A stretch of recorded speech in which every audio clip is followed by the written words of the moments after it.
கர்த்தருடைய நாமம் மகிமைப்படுவதாக. இந்த அருமையான இந்த நல்ல நேரத்திலும் கர்த்தருடைய வேத வார்த்தைகளை படிப்பதற்காக கர்த்தர் நமக்கு பாராட்டின இந்த கிருபைகளுக்காக நாம் ஆண்டவரை துதிப்போம்.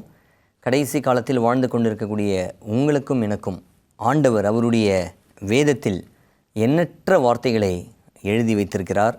இந்த வார்த்தைகள் உயிருள்ள ஒரு வார்த்தைகள். இந்த வார்த்தைகள் நம்மளை உயிர்ப்பிக்கக்கூடியதாக இருக்கிறது. இந்த நாளிலும் அவருடைய வேத வார்த்தையை நம்ம ஜெப சிந்தையோடு நம்ம வாசிப்போம், ஜெபிப்போம்.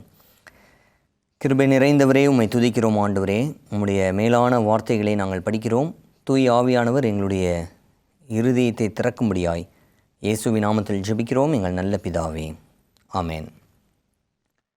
இன்றைக்கி கடைசி காலத்தில் வாழ்ந்து கொண்டிருக்கக்கூடிய உங்களுக்கும் எனக்கும் ஆண்டவர் தரக்கூடிய ஒரு அற்புதமான ஒரு செய்தி. இந்த வெளிப்படுத்தின விசேஷத்து புத்தகத்தில் ஆண்டவர் 7 திருச்சபைகளுக்கு ஆண்டவர் கொடுக்கக்கூடிய ஒரு அற்புதமான ஒரு தூது. இந்த 7 திருச்சபைகளும் 7 காலகட்டங்களில் இருந்த திருச்சபைகள். ஒவ்வொரு காலகட்டத்திலும் இயேசுவானவர் இருந்த அந்த சமயத்திலிருந்து, இயேசுவானவர் பரத்திற்கு ஏறின அந்த சமயத்திலிருந்து இப்பொழுது வாழ்ந்து கொண்டிருக்கக்கூடிய இந்த காலகட்டம் வரைக்கும் ஒவ்வொரு காலகட்டத்தில் ஒவ்வொரு திருச்சபை அங்கே இருந்தது. இன்றைக்கி நீங்களும் நானும் வாழ்ந்து கொண்டிருக்கக்கூடிய திருச்சபையினுடைய காலகட்டம் 7வது ஒரு திருச்சபை, லவோதிக்கியா திருச்சபையினுடைய காலகட்டத்தில் நீங்களும் நானும் வாழ்ந்து கொண்டிருக்கிறோம். லவோதிக்கியா திருச்சபைக்கு ஆண்டவர் கொடுக்கக்கூடிய ஒரு அற்புதமான ஒரு தூதை நாம் படிக்க இருக்கிறோம். வெளிப்படுத்தின விசேஷம் 3வது அதிகாரம் வாக்கியங்கள் 14 22 வாக்கியங்கள் வரை நம்ம வாசித்து பார்க்கும்பொழுது அந்த திருச்சபைக்கு விசேஷமாக ஆண்டவர் சில தூதுகளையும் சில எச்சரிப்புகளையும் ஆண்டவர் கொடுத்திருக்கிறார். இன்றைக்கி விசேஷமாக இந்த லவோதிக்கியா திருச்சபையில் இருக்கக்கூடிய குறைகள் என்ன அப்படின்றத வேத வாக்கியத்தில் நம்ம படிக்க இருக்கிறோம். இந்த திருச்சபையினுடைய குறைபாடுகள், இந்த திருச்சபையினுடைய ஒரு பலவீனம் என்ன அப்படின்றத வேதாகமத்தில் அழகாக எழுதப்பட்டிருக்கிறது. இன்றைக்கி பரவலாக காணப்படக்கூடிய மிகப்பெரிய பாவங்கள் என்ன அப்படின்னு பார்த்திங்கன்னா 4 விதமான பாவங்கள். இன்றைக்கி இந்த 4 விதமான பாவங்களை ஜஸ்ட் நம்ம யோசித்து பார்ப்போம். முதலாவது பாவம் என்னென்னா வேர்ட்லி மைண்டட், உலகப்பிரகாரமான ஒரு எண்ணங்கள். யாருக்கெல்லாம் இருக்கோ உலகப்பிரகாரமான எண்ணங்கள் இருந்ததுன்னா அது ஆண்டவருடைய பார்வையில் மிகப்பெரிய ஒரு பாவமாக கருதப்படுகிறது. உலக காரியங்கள், சரிங்களா, உலக பிரகாரமான ஒரு எண்ணங்கள். 2வது செல்ஃபிஷ்னஸ், 2வது சுயநலம். எனக்கு தான் வேணும், என்னை சார்ந்து தான் இருக்கணும் அப்படிங்கிற ஒரு சுயம். இந்த 2வது மிகப்பெரிய ஒரு பாவம். 3வது கவச்சஸ்னஸ், இச்சை என்கிற மிகப்பெரிய ஒரு பாவம். 4வது ப்ரைடு, பெருமை. இந்த பெருமை என்று சொல்லக்கூடிய இந்த 4வது பாவம். இந்த பாவங்களில் தான் இன்றைக்கி பரவலாக பாவமாகவே கருதப்படாமல் இன்றைக்கி உலாவி கொண்டு இருக்கக்கூடிய ஒரு விஷயங்கள் இந்த 4. ஆனால் இது 4 ஆண்டவருடைய பார்வையில் மிகப்பெரிய ஒரு பாவமாக கருதப்படுகிறது. இன்றைக்கி உலக மக்கள் மத்தியிலையும் சரி, இன்றைக்கி கிறிஸ்தவ சமுதாயத்திலையும் சரி, இதெல்லாம் ஒரு பாவமாகவே இன்றைக்கி கருதப்படாத ஒரு நிலையில் நீங்களும் நானும் வாழ்ந்து கொண்டிருக்கிறோம். லவோதிக்கியா திருச்சபையின் குறித்து ஆண்டவர் சொல்லுகிறார். லவோதிக்கியா சபையின் தூதனுக்கு நீ எழுத வேண்டியது என்னவெனில், 14வது வாக்கியம், உண்மையும் சத்தியமும் உள்ள சாட்சியும் தேவனுடைய சிருஷ்டிக்கு ஆதியுமாய் இருக்கிற ஆமேன் என்பவர் சொல்லுகிறதாவது, உன் கிரியைகளை அறிந்திருக்கிறேன். நீ குளிரும் அல்ல அனலும் அல்ல. குளிராயாவது அனலாயாவது இருந்தால் நலமாயிருக்கும். இப்படி நீ குளிரும் இன்றி அனலும் இன்றி வெதுவெதுப்பாய் இருக்கிறபடியினால் உன்னை என் வாயினின்று வாந்தி பண்ணி போடுவேன். இது ஆண்டவர் கொடுக்கக்கூடிய ஒரு எச்சரிப்பு. இந்த திருச்சபைக்கு, லவோதிக்கியா திருச்சபைக்கு ஆண்டவர் கொடுக்கக்கூடிய ஒரு எச்சரிப்பின் தூது, ஒரு செய்தி. இன்றைக்கி கடைசி காலத்தில் வாழ்ந்து கொண்டிருக்கக்கூடிய நீங்களும் நானும் லவோதிக்கியா திருச்சபையில் இருக்கக்கூடிய நபர்கள். நம்மளுடைய சபை தான் லவோதிக்கேயா திருச்சபை. நீங்களும் நானும் லவோதிக்கேயா திருச்சபையினுடைய அங்கத்தினர்கள். ஆண்டவர் உங்களையும் என்னையும் பார்த்து சொல்கிறார், நீ குளிரும் அல்ல அனலும் அல்ல அப்படின்னு ஆண்டவர் சொல்கிறார். நீ ஒன்று குளிராக இருந்தால் நலமாக இருக்கும், இல்லை அனலாக இருந்தால் நலமாக இருக்கும். இது ரெண்டுமே இல்லாமல் மிக்ஸாக இருக்கிற பற்றியா, வெது வெதுப்பா, அதனால தான் எனக்கு வருத்தமாக இருக்குது அப்படின்னு ஆண்டவர் சொல்கிறார். அப்போது இது எதை குறிப்பிடுகிறது அப்படின்னா, ஒன்று உலகத்தோடு இருக்கணும், இல்லையா உலகத்தை விட்டு ஆண்டவர் கூட இருக்கணும். நீ ஆண்டவர் கூடயும் இருந்துக்கிட்டு உலகத்தோடவும் நீ இருக்கிற அப்படின்னா அதுதான் வெது வெதுப்பான ஒரு நிலை. இந்த நிலையில் இருக்கிறவர்களை நான் வாந்தி பண்ணி போடுவேன் அப்படின்னு ஆண்டவர் வந்து சொல்கிறார். ஒரு பரிதாபத்திற்குரிய ஒரு வார்த்தை. 17வது வாக்கியத்தில் அந்த திருச்சபை மக்கள் என்ன சொல்கிறாங்க அப்படின்றத நம்ம பார்க்கலாம். 17வது வாக்கியம், நீ நிர்பாக்கியமுள்ளவனும் பரிதபிக்கப்படத்தக்கவனும் தரித்திரனும் குருடனும் நிர்வாணியுமாயிருக்கிறதை அறியாமல் நான் ஐஸ்வர்யவான் என்றும் திரவிய சம்பன் என்றும் எனக்கு ஒரு குறைவும் இல்லை என்றும் சொல்லுகிறபடியால். இதுதான் இங்கே சபையில் இருக்கக்கூடிய ஒரு பெரிய பிரச்சனை. என்ன அப்படின்னா, அந்த சபை மக்கள் எப்படி இருக்கிறாங்க, அந்த சபையார் எப்படி இருக்காங்க அப்படின்றத ஆண்டவர் சொல்கிறாரு. அந்த சபையார் நிர்பாக்கியம் உள்ளவர்களாக இருக்கிறாங்க. நிர்பாக்கியம் உள்ளவர்கள், பரிதபிக்கப்படத்தக்கவர்களாக இருக்கிறாங்க, தரித்திரராக இருக்கிறாங்க. ஆனால் அந்த சபை என்ன சொல்லுது அப்படின்னா, ஆண்டவர் அவங்கள பார்த்து சொல்கிறாரு, நீ தரித்திரனாக இருக்கிறாயின்னு. ஆனால் அவங்க சொல்கிறாங்க, நான் தரித்திரன் அல்ல, நான் வந்து ஐஸ்வர்யவான் அப்படின்னு அவங்க சொல்கிறாங்களாம். ஆண்டவர் அவங்கள பார்த்து சொல்கிறாரு, நீ குருடனாக இருக்கிறாய் அப்படின்னு ஆண்டவர் சொல்கிறாரு. ஆனால் அந்த சபை என்ன சொல்லுதுன்னா, நான் குருடன் அல்ல, நான் தெளிவாக பார்க்கிறவன் அப்படின்னு அந்த சபை சொல்லுது. ஆண்டவர் சொல்கிறாரு, நீ நிர்வாணியாக இருக்கிற அப்படின்னு ஆண்டவர் சொல்கிறாரு. ஆனால் அந்த சபை மக்கள் என்ன சொல்கிறாங்க அப்படின்னு பார்த்திங்கன்னா, எங்களுக்கு போட்டுக்கொள்வதற்கு நிறைய வஸ்திரங்கள் இருக்கிறது அப்படின்னு அவங்க நினைக்கிறாங்க. அவர்களுடைய நிலை அவர்களுக்கு என்ன என்பதே தெரியலையாம். அப்படிப்பட்ட பாவ நிலையில் அவர்கள் இருக்கிறார்கள். இதுதான் ஆண்டவர் வந்து அவங்கள அந்த சபையை பார்த்து வன்மையாக கண்டிக்கிறார். உன்னுடைய நிலை என்ன அப்படின்றத ஆண்டவர் வந்து அங்கே கண்டித்து உணர்த்துகிற ஒரு அனுபவம். அதனால் ஆண்டவர் அவர்களுக்கு ஒரு ஆலோசனை சொல்கிறார். என்ன ஆலோசனை அப்படின்னா, 18வது வாக்கியம் பாருங்கள். அதற்கு ஆண்டவர் சொல்கிறாரு, நீ ஐஸ்வர்யவானாகும்படிக்கு நெருப்பிலே புடமிடப்பட்ட பொன்னையும் உன் நிர்வாணமாகிய அவலட்சணம் தோன்றாதபடிக்கு நீ உடுத்தி கொள்வதற்கு வெண் வஸ்திரங்களையும் என்னிடத்திலே வாங்கிக் கொள்ளவும், நீ பார்வை அடையும்படிக்கு உன் கண்களுக்கு கலிக்கம் போடவும் வேண்டுமென்று உனக்கு ஆலோசனை சொல்லுகிறேன். இங்கே ஆண்டவர் வந்து அவர்களை பார்த்து சொல்லக்கூடிய காரியம் என்ன அப்படின்னா, தரித்திரராக இருக்கிறாங்க. அதனால் ஆண்டவர் சொல்கிறாரு, நீ தரித்திரனாக இருக்கிறப்பா, என்கிட்ட வா, நான் வந்து உனக்கு பொண்ணை தரேன் அப்படின்னு ஆண்டவர் சொல்கிறாரு. கோல்டு, அந்த பொண்ணை தரேன். நீ தரித்திரனாக இருக்க, என்கிட்ட வா, நான் உனக்கு பொண்ணை தரேன். பொண்ணு தந்தனா நீ வந்து ஒரு பெரிய ஐஸ்வர்யவனாக நீ மாற வாய்ப்பு இருக்கிறது. நீ குருடனாக இருக்கிற, என்கிட்ட வா, உன்னுடைய கண்களுக்கு நான் கலிக்கம் போடுகிறேன். அதாவது கண்ணு கலிக்கம், அந்த மருந்தை போடுறேன் அப்படின்னு ஆண்டவர் சொல்கிறார். நீ குருடன், என்கிட்ட வா, நான் உனக்கு கண்ணுக்கு கலிக்கம் போடுறேன், நீ பிற்பாடு பார்வை அடைவாய் அப்படின்னு ஆண்டவர் சொல்கிறார். அவங்க நிர்வாணியாக இருக்கிறாங்க. ஆண்டவர் சொல்கிறாரு, என்கிட்ட வாப்பா, நீ நிர்வாணியாக இருக்கிற, உன்னுடைய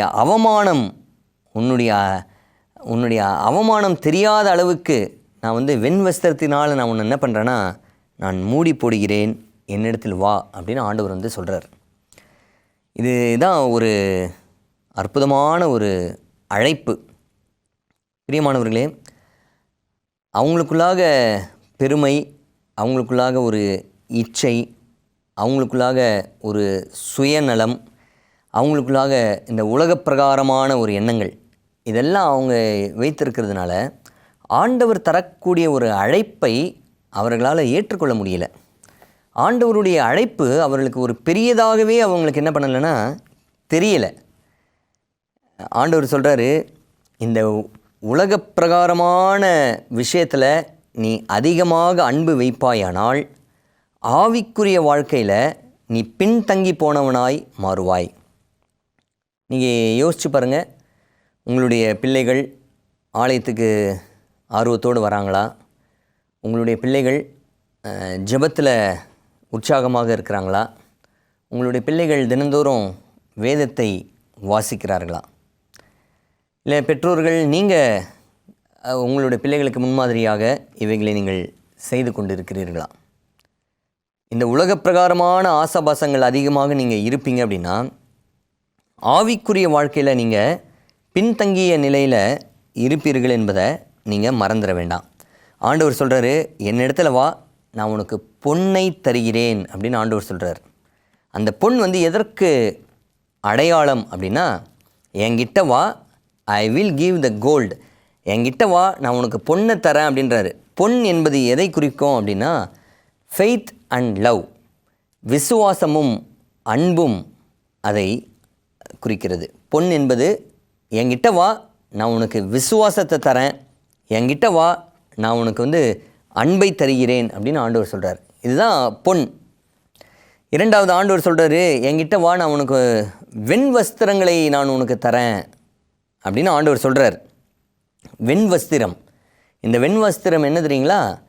பரிசுத்தவான்களுடைய நீதியை அது குறிப்பிடும். அதாவது கேரக்டர் ஆஃப் கிறிஸ்டியானிட்டி. இந்த கிறிஸ்தவ குணலட்சணங்களை ஆண்டவர் தருவதாக, கரைதிரையற்ற ஒரு அற்புதமான ஒரு குணத்தை ஆண்டவர் தருவதாக ஆண்டவர் சொல்லுகிறார். என்னிடத்தில் வா, நான் உனக்கு பொன்னை தருகிறேன், என்னிடத்தில் வா, நான் உனக்கு வெண் வஸ்திரங்களை தருகிறேன் அப்படின்னு ஆண்டவர் சொல்கிறார். என்கிட்ட நீ வந்தனா உனக்கு விசுவாசத்தையும் அன்பையும் நான் கூட்டி வழங்குவேன். என்னிடத்தில் நீ வருவாய் என்றால் கரைதிரையற்ற ஒரு அற்புதமான குணத்தை நான் உனக்கு கொடுப்பேன் அப்படின்னு ஆண்டவர் சொல்கிறார். மூன்றாவது, கண்ணுக்கு கலிக்கம் போடும்படியாக ஆண்டவர் சொல்கிறார். இங்கே நீ என்கிட்ட வந்தனா உன்னுடைய கண்களுக்கு நான் கலிக்கம் போடுவேன், மருந்தை போடுவேன் அப்படின்னு ஆண்டவர் சொல்கிறார். இந்த கண்களுக்கு கலிக்கம் போடுவது என்ன அப்படின்னா, கண்ணு சரியாக தெரியல, குருடனாக இருக்கான். கண்ணு தெரியணும் அப்படின்னா என்கிட்ட வா, நான் உனக்கு கண்ணுக்கு வேண்டிய மருந்தை போடுறேன், பிற்பாடு நீ பார்வை அடைவாய். அப்போது அப்படின்னா என்ன அர்த்தம்? ஆண்டவர் சொல்கிறாரு, நன்மை தீமை என்ன என்கிற ஒரு அறிவை என்னிடத்தில் வா, அவைகளை நான் உனக்கு தருகிறேன் அப்படின்னு ஆண்டவர் சொல்கிறார். பகுத்தறியக்கூடிய ஒரு தன்மையை நான் உனக்கு தருகிறேன் அப்படின்னு ஆண்டவர் சொல்கிறார். அதை நீ கலிக்கம் போடலைன்னா நீ குருடனாக இருப்ப, நன்மை எது தீமை எது என்று உனக்கு தெரியாமலேயே போயிடும் அப்படின்னு ஆண்டவர் சொல்கிறார். பிரியமானவர்களே, இன்றைக்கி கடைசி நாட்களில் வாழ்ந்து கொண்டிருக்கக்கூடிய நீங்களும் நானும் எதை குறித்து நீங்களும் நானும் சிந்தித்து கொண்டிருக்கிறோம்? இன்றைக்கி உலக பிரகாரமான ஆசாபாசங்களில் ஒருவேளை நீங்கள் மூழ்கி கொண்டு இருப்பீங்க அப்படின்னா உங்களுக்கு ஒரு விடுதலை ஒரு நாள் உங்களுக்கு கிடைக்காது. உலக பிரகாரமான ஆசாபாசங்களை நீங்கள் அப்படியே ஆர்வத்தோடு நீங்கள் இருப்பீங்கன்னா அநேக குழப்பங்கள் உங்களுடைய வாழ்க்கையில் வரும். உலக பிரகாரமாக நீங்கள் இருக்க ஜெபத்தில் உங்களுக்கு பிரியம் ஒரு நாளும் இருக்காது. உலக பிரகாரமான ஒரு ஆசாபாசங்களோடு நீங்கள் இருப்பீங்க அப்படின்னா உங்களுக்கு வேதத்தின் மேலே ஒரு பிரியம் ஒரு நாளும் இருக்காது. இந்த லவோதிக்கேயா திருச்சபையில் இருக்கக்கூடிய பிரச்சனை அதுதான். இந்த திருச்சபை எனக்கு எல்லாமே பர்ஃபெக்டாக இருக்குது, ஆனால் அவ்வளவு குறைகளும் அவ்வளவு வியாதிகளும் அவங்க வைத்து கொண்டு இருக்கிறாங்க. ஆனால் நான் ஆரோக்கியமான ஒரு மனிதன் அப்படின்னு சொல்லிட்டு அவங்க காட்சி அளிக்கிறாங்களாம். சபை பலவீனப்பட்டு போய் கொண்டிருக்கிறது, சபை மரித்து போய் கொண்டிருக்கிறது. ஆனால் அவங்க சொல்கிறாங்க, நாங்கள் ஒரு புது பலனை அடைந்தவர்கள் அப்படின்றது போல் அவங்க காட்சி அளிக்கிறாங்களாம். அவங்க சபையினுடைய நிலைமையை குறித்து பவுல் ரொம்ப அழகாக ஒரு இடத்துல சொல்லுவார். அதை நம்ம வாசிப்போம். 2 கொரிந்தியர் 10வது அதிகாரம் வாக்கியம் 12வது வாக்கியம். 2 கொரிந்தியர் 10:12. ஆகிலும் தங்களை தாங்களே மெச்சிக்கொள்ளுகிற சிலருக்கு நாங்கள் எங்களை சரியாக்கவும் ஒப்பிடவும் துணிய மாட்டோம். தங்களை கொண்டு, இதுதான் ரொம்ப முக்கியம், நல்லா கவனிங்க. தங்களை கொண்டு, தங்களை அளந்து கொண்டு, தங்களுக்கே தங்களை ஒப்பிட்டு கொள்கிற அவர்கள் புத்திமான்கள் அல்ல. இந்த சபையில் என்ன பிரச்சனை அப்படின்னு பார்த்தீங்கன்னா, இந்த சபை தங்களை தாங்களே வைத்துக்கொண்டு தங்களையே அளந்து கொண்டு தங்களையே மெச்சிக்கொள்ளுகிற ஒரு அனுபவம் தான் இந்த லவோதிக்கா திருச்சபை. ஒரு ஞாபகம் இருக்குங்களா? ஒரு 2 நபர்கள் வந்து ஜெபாலயத்துக்கு கடந்து செல்வார்கள், பரிசேயனும் ஆயக்காரனும். பரிசேயன் என்ன செய்வான் அப்படின்னா, ஆண்டவரே நான் உம்மை ஸ்தோத்தரிக்கிறேன் அப்படின்னு சொல்லுவான் பரிசேயன். காட் ஐ தேங்க் தி. எதுக்கு அவன் ஸ்தோத்தரிக்கிறேன் அப்படின்னு சொல்கிறான்னா, ஆண்டவரே நான் பரிகாரன் அநியாயக்காரன் அவர்களைப் போல அல்ல, இந்த ஆயக்காரனைப் போல நான் இல்லை, அதற்காக நான் ஆண்டவரே உம்மை ஸ்தோத்தரிக்கிறேன். வாரத்தில் 2 முறை நான் உபவாசிக்கிறேன், என்னுடைய வருமானத்தில் எல்லாம் தசம பாகம் கொடுக்கிறேன். இதெல்லாம் அவன் சொல்லி, அவர்களைப் போல இல்லை இவர்களைப் போல இல்லை, இந்த திருச்சபையில் இருக்கக்கூடிய இந்த ஆயக்காரனைப் போல நான் இல்லை அப்படின்னு அவன் சொல்கிறான். அவன் யாரோடு ஒப்பிட்டு பார்க்குறான் அப்படின்னா, பரிசேயன் ஆயக்காரனோடு ஒப்பிட்டு ஆயக்காரனை காட்டிலும் நான் மேலானவன் என்று சொல்லி ஆயக்காரனை ஒரு மெஷர்மெண்ட்டாக வைக்கிறான்.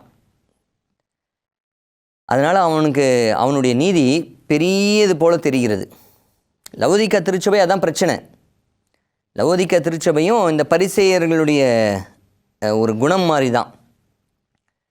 ஆயக்காரனை கம்பேர் பண்ணி தன்னை உயர்த்துகிற ஒரு அனுபவம் அந்த பரிசேயனுக்கு இருந்தது. ஆனால் இந்த பரிசேயன் ஆயக்காரனை கம்பேர் பண்ணும்போது தன்னை நீதிமானை போல் அவனுக்கு காட்சியளிக்கப்படுகிறது. ஒருவேளை பரிசேயன் கிறிஸ்துவோடு ஒப்பிட்டு பார்ப்பான் என்றால் அவனுடைய நிலை என்ன? கிறிஸ்துவோடு ஒப்பிட்டு பார்க்கும் பொழுது அப்பொழுதுதான் தெரியும் அவனுடைய நிலை ஒரு பரிசுத்தமான ஒரு நிலை இல்லை. என்னுடைய நீதியெல்லாம் அழுக்கான கந்தையாக இருக்கிறது அப்படின்றத அப்போ தான் தெரியும். பிறனோடு ஒப்பிட்டு பார்க்கும்பொழுது, சக விசுவாசிகளோடு கம்பேர் பண்ணி பார்க்கும்பொழுது, இவன் வெள்ளிக்கிழமை சபைக்கே வர்றது கிடையாது, நம்ம வெள்ளிக்கிழமையும் வரோம் சனிக்கிழமையும் வரோம், இவன் வந்து 1ஆம் தேதி காலையில் வர்றதில்ல, நம்ம அடிஷ்னலாக 1ஆம் தேதியும் வரோம், இவன் டைத்தை விட நம்ம அதிகமாக வைக்கிறோம். இப்படி நம்ம பிறரை கம்பேர் பண்ணும்பொழுது தான் அவர்களை காட்டிலும் உங்களுடைய நீதி பெருசாக இருக்கும். ஆனால் உங்கள் நீதியை எடுத்துன்னு போய் கிறிஸ்துவோடு ஒப்பிட்டு பாருங்கள். கிறிஸ்துவோடு உங்களுடைய நீதியை ஒப்பிட்டு பார்க்கும்பொழுது தான் நீங்கள் அழுக்கான கந்தை அப்படின்றத உணர்ந்து கொள்வீர்கள். இந்த பிரச்சனை யாருக்கு இருந்ததுன்னா, லவோதிக்கா திருச்சபைக்கு இந்த பிரச்சனை இருந்தது. லவோதிக்கா திருச்சபை நாங்கள் எல்லாத்துலேயும் பர்ஃபெக்ட் அப்படின்ட்டு அவங்க வந்து சொன்னாங்க. ஆண்டவர் சொல்கிறாரு, என்கிட்ட வாமா, என்கிட்ட வந்து பாரு, அப்போ தான் உன்னுடைய குறை என்ன அப்படின்றத தெரியும் அப்படின்னு ஆண்டவர் சொல்கிறார். நம்ம எவ்வளவு ஆண்டவருடைய சமூகத்தில் நம்ம நெருங்கி போகிறோமோ அப்பொழுது தான் நம்மளுடைய குறைகள் நமக்கு பெருசாக தெரியும். அவர்கிட்ட more and more just you close to him, அவர்கிட்ட போய் பாருங்கள், அப்போ தான் உங்களுடைய குறைகள் என்னன்றது தெரியும். அவரை விட்டு நீங்கள் தூரமாக போக போக உங்களுடைய குறைகள் உங்களுக்கு பெருசாக தெரியாது, சிறியதாக தெரியும். இதுதான் பவுல் அங்கே எழுதுகிறார். தங்களை தாங்களே வைத்து கொண்டு தங்களை தாங்களே அளந்து கொண்டு தங்களை தாங்களே ஒப்பிட்டு பார்க்கும் பொழுது அவங்களுக்கு பெருசாக தெரியும். ஆனால் பவுல் சொல்கிறாரு, அது அவர்களுக்கு புத்திமான்கள் அல்ல அப்படின்னு அவர் எழுதுகிறார். பிரியமானவர்களே, இன்றைக்கி நீங்களும் நானும் இந்த லவோதிக்கா திருச்சபை போல் நம்ம இருந்து கொண்டிருக்கிறோம். ஆண்டவர் அந்த லவோதிக்கா திருச்சபைக்கு ஒரு அழைப்பை ஆண்டவர் கொடுக்கிறார். ஒரு பிரபலமான ஒரு வார்த்தை, அது லவோதிக்கா திருச்சபைக்கு கொடுக்கப்பட்டிருக்கிறதுக்காக நான் ஆண்டவரை ஸ்தோத்திரிக்கிறேன். வெளிப்படுத்தின விசேஷம் 3ஆம் அதிகாரம் 20வது வாக்கியம் இவ்விதமாக சொல்கிறது, இதோ வாசற்படியிலே நின்று தட்டுகிறேன், ஒருவன் என் சத்தத்தை கேட்டு கதவை திறந்தாள், அவனிடத்தில் நான் பிரவேசித்து அவனோடே போஜனம் பண்ணுவேன், அவனும் என்னோடே போஜனம் பண்ணுவான்.